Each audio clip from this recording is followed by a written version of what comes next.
Hello students, welcome back. तो last video आप लोगों ने देख लिया होगा। अब हम लोग स्टार्ट कर रहे हैं नेक्स्ट वीडियो, जो कि हमारा पार्ट 2 है। तो क्वेश्चन नंबर 20 तक उस वीडियो में हो गया था। अब इसमें हम लोग देखेंगे क्वेश्चन नंबर 21 से।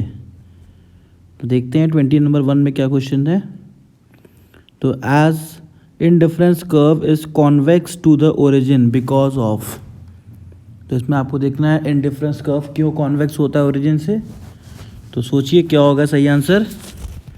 तो इसका सही आंसर है point number C, diminishing MRS, marginal rate of substitution. अब आते हैं नेक्स्ट क्वेश्चन पे, क्वेश्चन नंबर 22। अब यहाँ पे देखिए क्या बोल रहा है, ABC curve and AC curves can not intersect each other because. ऐसा क्यों होता है कि दोनों इंटरसेक्ट नहीं कर सकते। तो सोचिए क्या होगा सही आंसर। तो इसका सही आंसर है T C minus T V C is equal to T F C which is constant. तो बी इसका सही आंसर है, 22 का बी। अब आते हैं next question number 23। Which of the given option is the reason of change in demand. Which of the given option is the reason of change in demand. Point number A, change in consumers income. Point number B, change in the price of related goods. Point number C, population increases. Point number D, all of the above. तो सोचिए क्या होगा सही answer. तो इसका सही answer है point number D, all of the above. अब आते हैं नेक्स्ट क्वेश्चन पे। What is the basic reason for operation of law of diminishing return? What is the basic reason for the operation of law of diminishing return? तो पहला है scarcity of factor, दूसरा है imperfect substitution between factors, उसके बाद है C both A and B, फिर D है none of the above। तो सोचिए क्या होगा सही आंसर। तो इसका सही आंसर होगा 24 का C, both A and B, scarcity of factor और imperfect substitution between the factor. अब आते हैं क्वेश्चन नंबर 25 पे। तो क्वेश्चन नंबर 25 देखिए क्या लिखा है।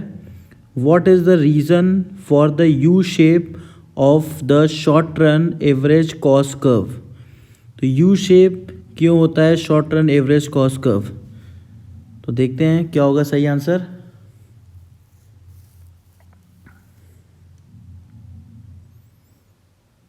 तो इसका सही आंसर है 25 का सी, लॉ ऑफ वेरिएबल प्रपोर्शन के कारण। लॉ ऑफ वेरिएबल प्रपोर्शन के कारण ऐसा होता है कि वो यू शेप होता है।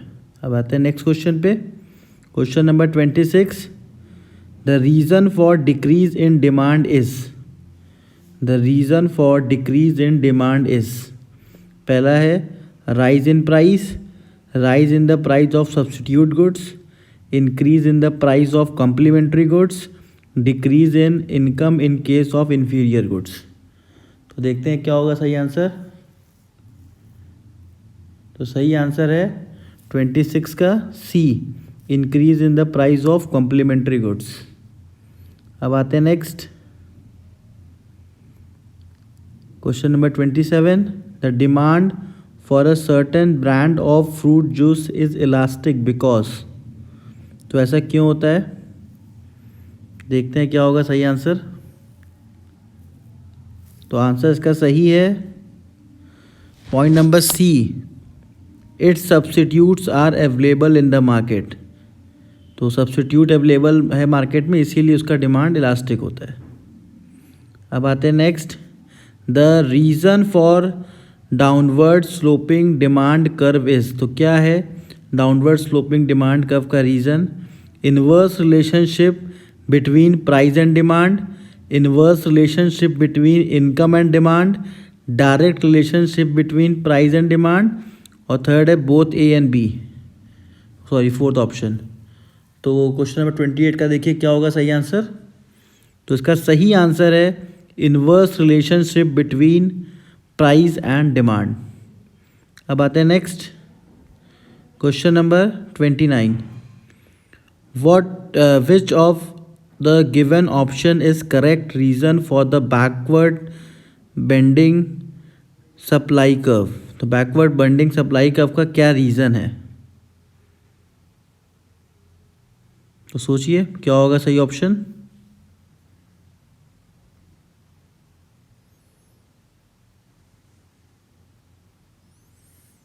तो इसका सही ऑप्शन होगा first, labour first prefer work for leisure and the leisure over the work. अब आते हैं next question number 30। What is the reason for upward sloping of supply curve. तो सप्लाई कर्व अपवर्ड स्लोपिंग होता है, तो उसका क्या रीज़न है? सोचिए क्या होगा सही आंसर। तो इसका सही आंसर है direct relationship between price and quantity. तो देखिए बहुत ज़्यादा टफ क्वेश्चन नहीं है, अगर थोड़ा सा ध्यान से पढ़ेंगे, एक दो बार पढ़ेंगे तो आपको खुद ही आंसर समझ में आने लगेगा। अब आते हैं क्वेश्चन नंबर 31 पे। Cross elasticity of demand is dash for substitute goods and increase in the price of one commodity leads to dash in the demand of other commodity. तो सोचिए क्या होगा सही आंसर।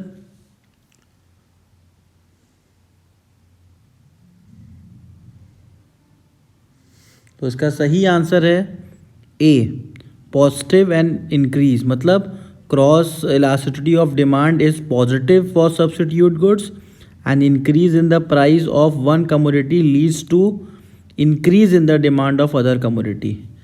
तो क्वेश्चन नंबर 31 का option number A सही है। अब आते हैं नेक्स्ट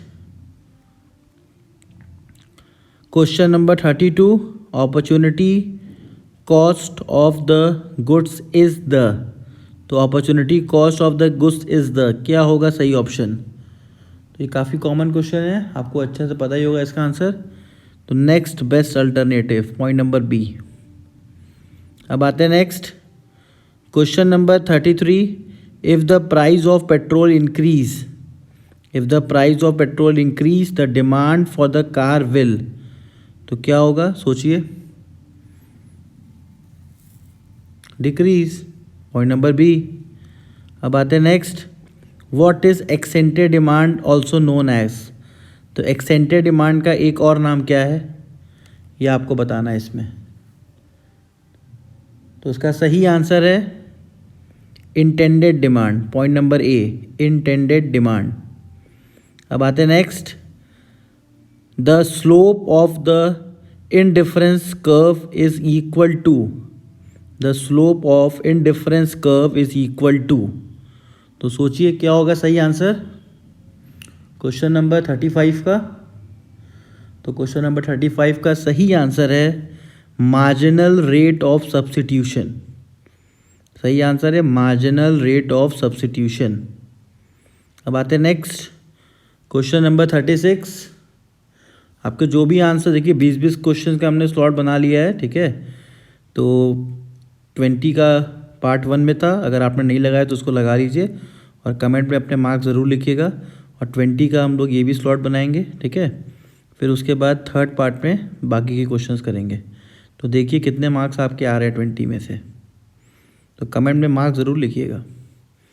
तो question number 36, price effect is. तो प्राइस इफेक्ट इज़ क्या है देखिए। तो इसका सही आंसर है income effect plus substitution effect, point number C. अब आते हैं next question number 37। Social cost is. Social cost क्या होता है। तो सोचिए सोशल कॉस्ट क्या होता है, किन दो चीज़ को जोड़ के सोशल कॉस्ट बनता है।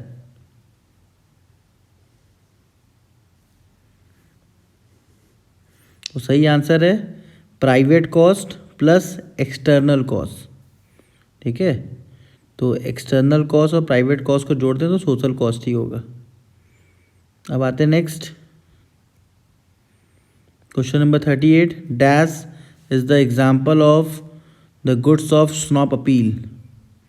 तो गुड्स ऑफ स्नॉप अपील का क्या आंसर है, सोचिए। उसका सही आंसर है 38 का ए, बाइंग अ फरारी। तो स्नॉप अपील जानते ही हैं, शो ऑफ के लिए जो चीज़ हम खरीदते हैं। अब आते हैं क्वेश्चन नंबर 39।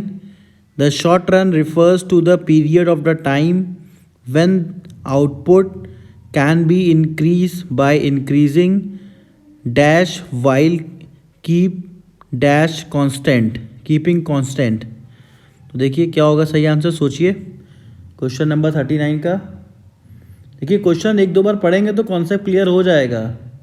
इकोनॉमिक्स में जल्दीबाजी मत करिएगा। तो सही आंसर इसका है 39 का सी, लेबर एंड लैंड। मतलब the short run refers to the period of the time where output can increase by increasing labour while keeping land constant. अब आते हैं लास्ट क्वेश्चन 40। अभी इसके बाद का क्वेश्चन हम लोग नेक्स्ट वीडियो में कवर करेंगे पार्ट 3 में, ठीक है। तो यहाँ तक देखिए कितने मार्क्स आपके आ रहे हैं। when a fall in the price of a commodity result in the increase in the total expenditure, the elasticity of demand will be। तो सोचिए क्या होगा सही आंसर। तो इसका सही आंसर है EP इज ग्रेटर देन 1, मतलब आंसर नंबर डी। तो होप आपके आंसर सही होंगे। जो भी आपके मार्क्स आ रहे हैं उसको नीचे आप कमेंट में ज़रूर लिखिए, ठीक है। और अगर अभी तक आपने हमारा चैनल सब्सक्राइब नहीं किया है तो उसको सब्सक्राइब करिए और अपने फ्रेंड्स के साथ शेयर करना मत भूलिएगा। Thank you.